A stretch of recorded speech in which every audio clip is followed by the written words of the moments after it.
So if you can see my backdrop, it's the North Shore of the Sea of Galilee. I'm not really there, but we're there in our stories. We usually start our celebration of Mary Magdalene near dawn in St. Paul, but today we're starting at 1, so folks in Hawaii can join us and others. It's morning there. So welcome Wisdom Ways friends, welcome sisters and consociates and all from the Sisters of St. Joseph communities, and welcome Good Ground Press friends, and to all who somehow found our celebration. We gather to hear Mary Magdalene tell us her story. We bring our spices, as the women did to anoint Jesus' body in the tomb. We come to renew our commitment to spread the good news as she did. Mary Magdalene stands out among the women who follow and serve Jesus in his early preaching and healing in Galilee, and then come with him to Jerusalem. Mary Magdalene is at Jesus' crucifixion and burial. You may remember the men ran away when he was arrested. Mary Magdalene is one of those who stays the course.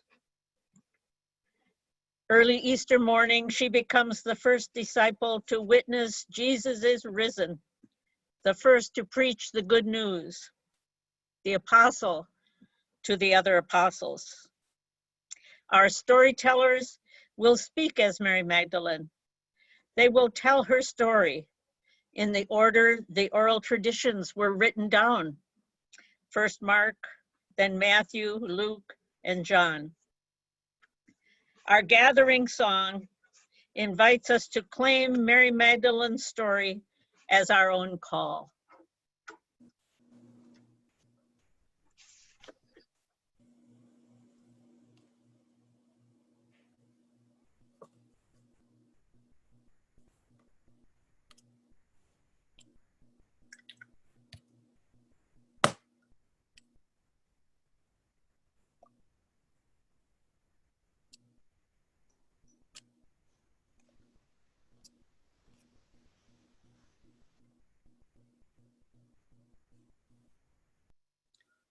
You have to unmute, Kathleen.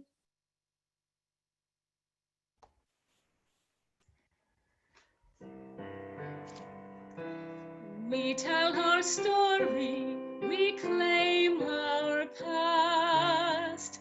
We accompany Jesus from first to last.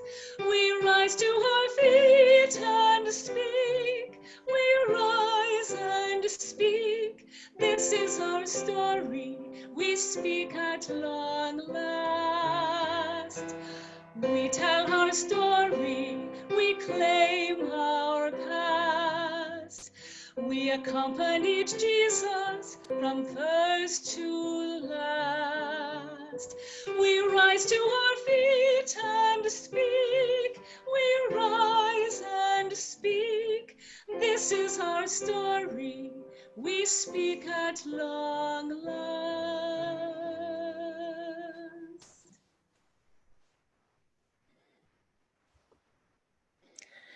My name is Mary Magdalene.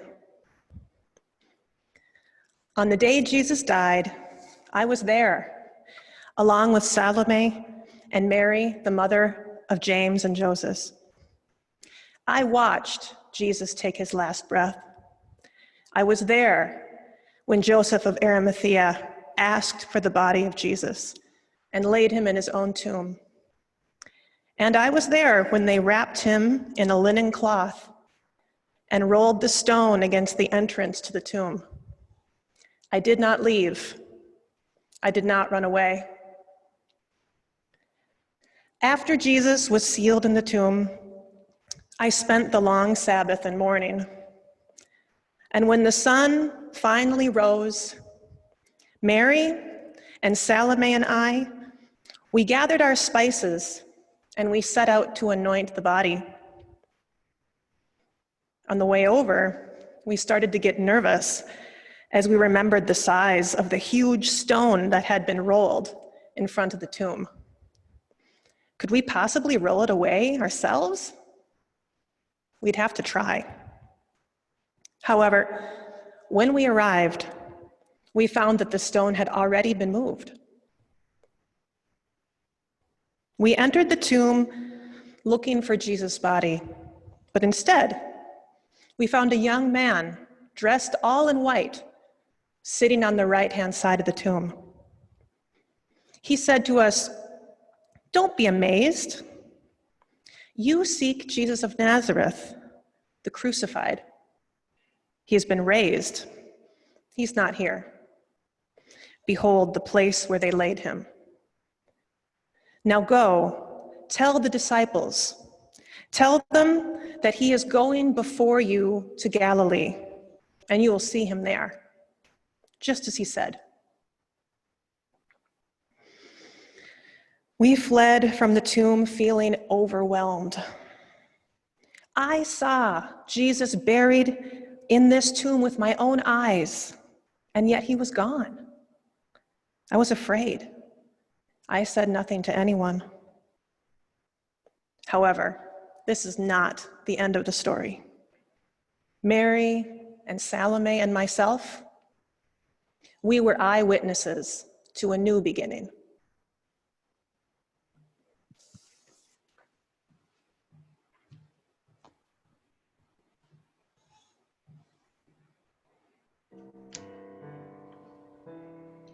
We tell our story, we claim our past. We accompanied Jesus from first to last. We rise to our feet and speak. We rise and speak. This is our story. We speak at long last.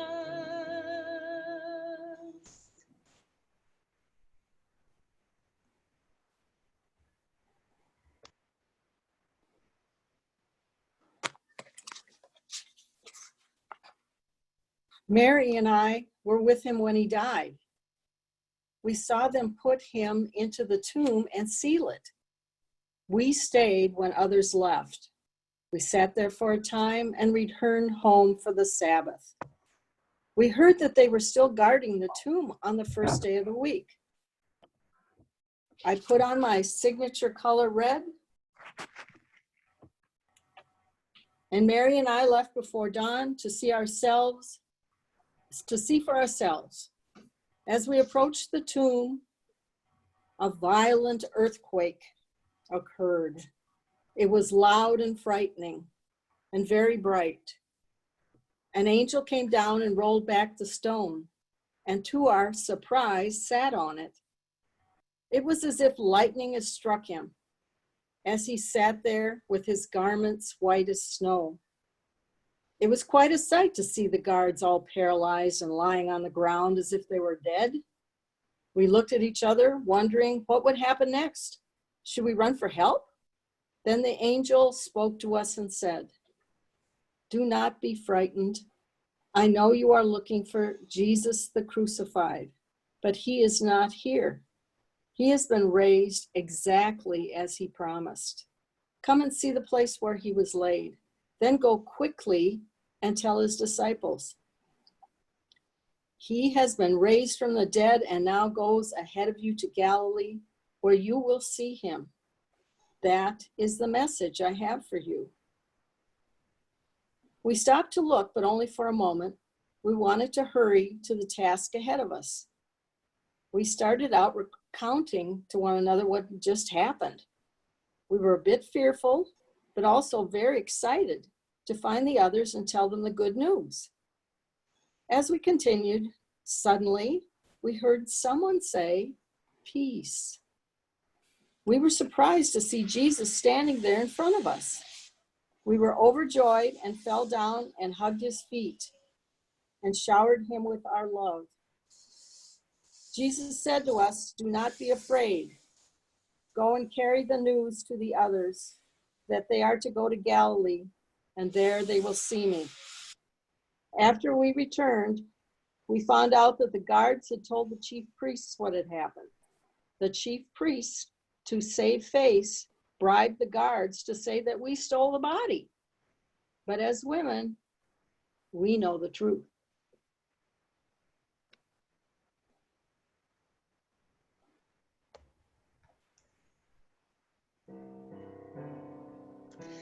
We tell our story, we claim our past. We accompanied Jesus from first to last. We rise to our feet and speak. We rise and speak. This is our story. We speak at long last.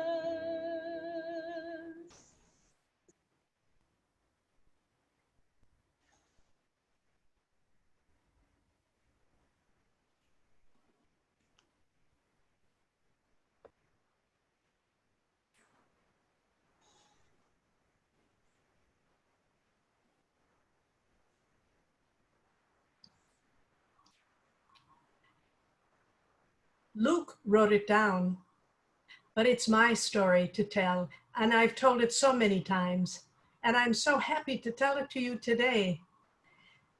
It was the first day of the week, very early in the morning, at first light, after that terrible, terrible Sabbath, which had saddened us, frightened us so. I joined with my friends. The women came with their spices, their oils, and we knew what was to be done. It was the ritual that our tradition assigned to women to anoint the body of our beloved. We didn't even think about the stone, but when we got there, it was rolled back. I went in first and tried to accustom my eyes to the dimness, but as I looked around, I couldn't see the body. I looked back to my friends, and their eyes were wide and their mouths were agape. I looked back, and yes, I too had to drop my eyes for the brightness. 2 men standing in glowing white cloths. And they said to us, "Why do you look for the living among the dead? He is not here. He is risen. Do you not remember what he told you while you were still in Galilee? That the Son of Man must be delivered into the hands of sinful men, be crucified, and then rise again?" Oh, at that moment, of course, the darkness dispelled. We remembered. Oh, we ran, crying and laughing.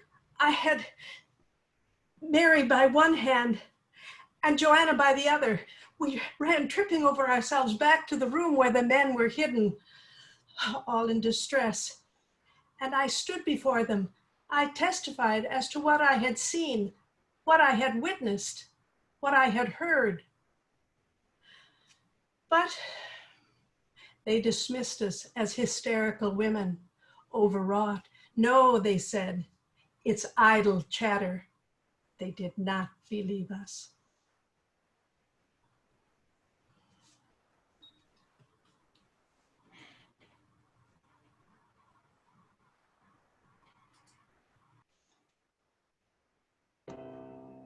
We tell our story, we claim our past. We accompanied Jesus from first to last. We rise to our feet and speak. We rise and speak. This is our story. We speak at long last.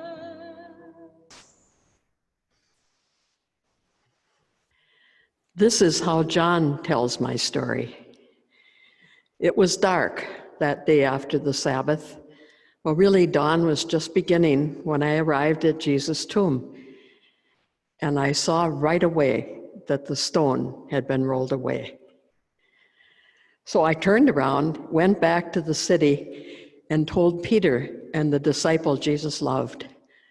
"They have taken away the Lord," I said, "and I don't know where they've put him." Peter and John got up and ran right back to the tomb, and I went with them. The disciple Jesus loved got there first, but he stood aside and let Peter go in. And Peter saw that the tomb was empty, except for the cloths that had been around Jesus' body and covering his face. They were folded up neatly and put on the slab where his body had been. Peter came out of the tomb, and the disciple Jesus loved went in, and he saw, and he believed. And then they both went back to Jerusalem. But I couldn't go. I just stood there weeping. And then I turned to the tomb and looked inside, and there were two angels there. And they said to me, "Woman, why are you weeping?" And I said, "They have taken away the body of my Lord, and I don't know where they've put it." Then I sensed something behind me, and I turned, and it was a man. I thought, it must be the gardener. So I said to him, "Sir, if you have taken his body away, tell me where it is. I will get it and take it away myself." And the man said, "Mary." And I said, "Teacher, it was Jesus." I made to embrace him, and he said, "Oh, no, don't hold on to me. I've not yet ascended to my Father. But go and tell my brothers and sisters that I am ascending to my Father and your Father, to my God and your God." And I did. I ran back to Jerusalem and I said to everyone, "I have seen the Lord."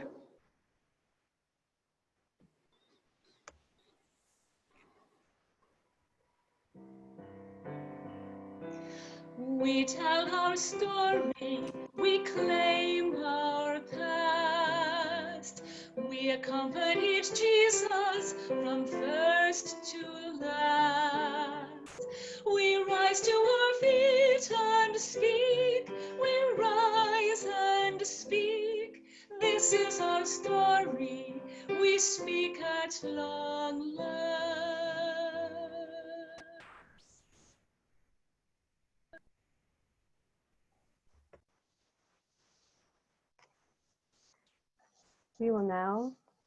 Sophie will now divide us into small groups of 4 or 5, where we'll meet each other and reflect on the gospel stories. You'll have about 10 minutes to share, and you'll receive a 1-minute warning before Zoom brings us back into the large group. So during small group, please unmute. There is no leader, so just go ahead, briefly meet one another, and then share what words or meanings you heard for the first time in these stories, or share words that have stirred in you anew as you heard Mary Magdalene rise and speak to us.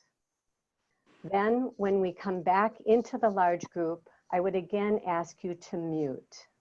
Thank you. Sophie will now divide us into groups. And I invite you to pray with me either as a 1 or a 2 as we go along.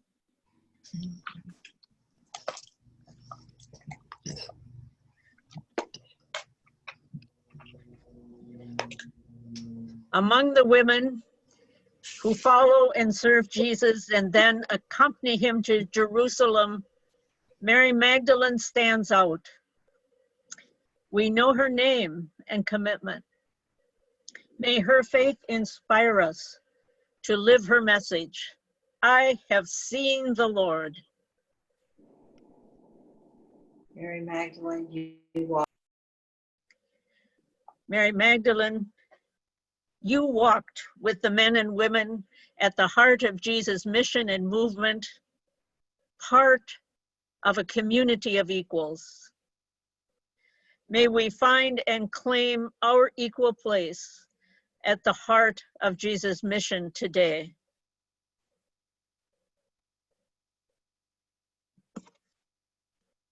Let us say the women's names as Mark's gospel tells us. Mary Magdalene, Mary, the mother of James and Joseph, and Salome.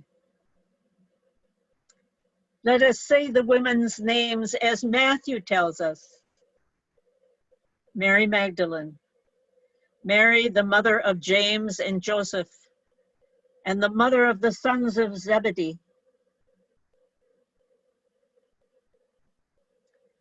Let us say the names as Luke tells us. Mary Magdalene, Joanna, the wife of Herod's steward, Chusa, Susanna, and Mary, the mother of James. Let us say the names as John tells us. At the cross were Jesus' mother and his mother's sister, Mary, the wife of Clopas, and Mary Magdalene.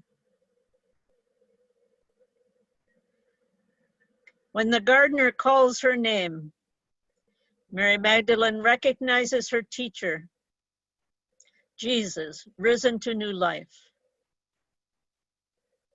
Gardener God, you call our names at baptism to hand on Jesus' good news, and use our gifts in leadership as your student Mary did. Mary Magdalene, Jesus commissions you to tell your brothers and sisters, I am ascending to my Father and your Father, to my God and your God. Awaken us, life-giving God, to expect surprise at every dawn and transform our churches into inclusive communities that welcome everyone's gifts.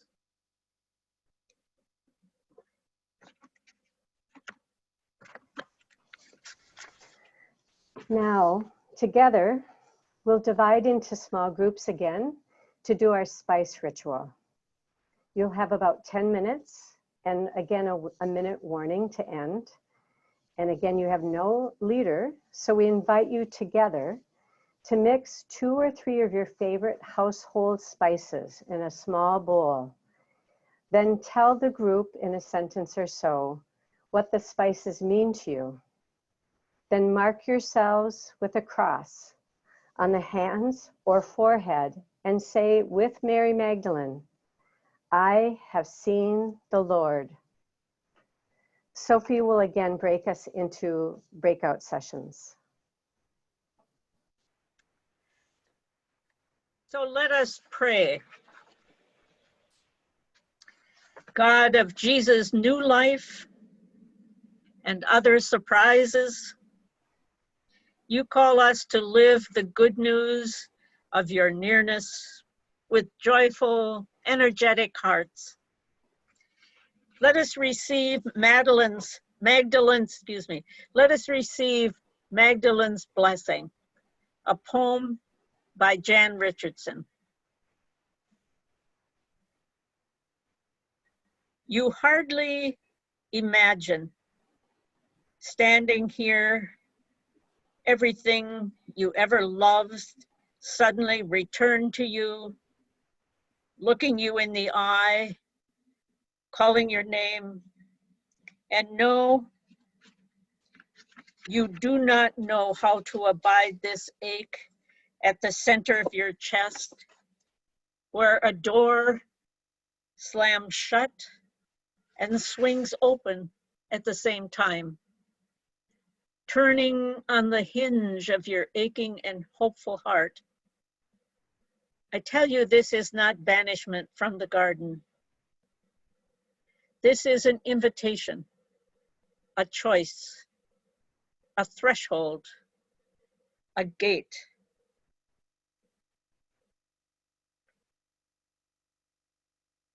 I'm going to read it a second time. Jan Richardson wrote it after the death of her husband and named it for Mary Magdalene, her blessing. You can hardly imagine standing here. Everything you ever loved suddenly returned to you and looking you in the eye and calling your name. And no, You do not know how to abide this ache in the center of your chest, where a door slams shut and swings open at the same time, turning on the hinge of your aching and hopeful heart. I tell you, this is not banishment from the garden.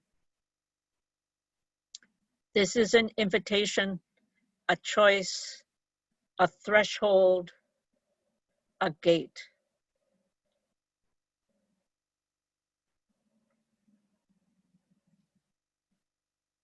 So let us go forth to participate in renewing our churches.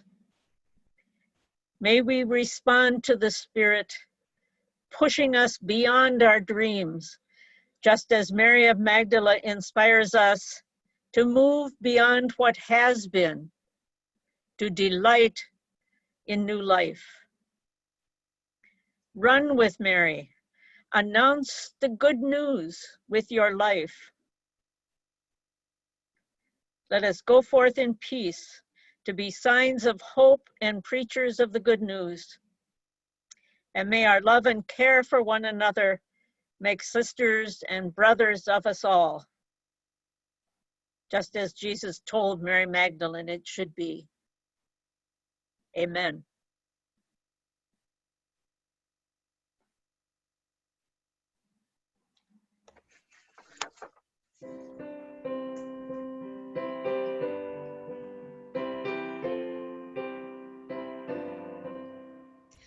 Come, Sophia, intuition, weaving wisdom deep within, bringing promise to fruition through the prophets that have been, pleading justice for tomorrow and forgiveness for today, for the images we borrow and the roles they often play.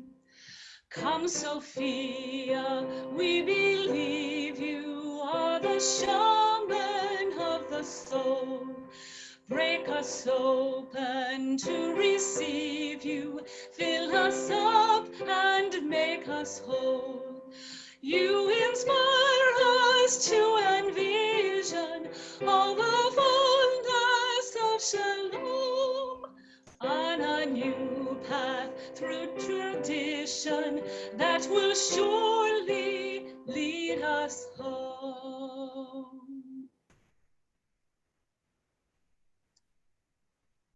Thank you all for celebrating Mary Magdalene with us. Run with Mary, announce the good news with your life. Thank you.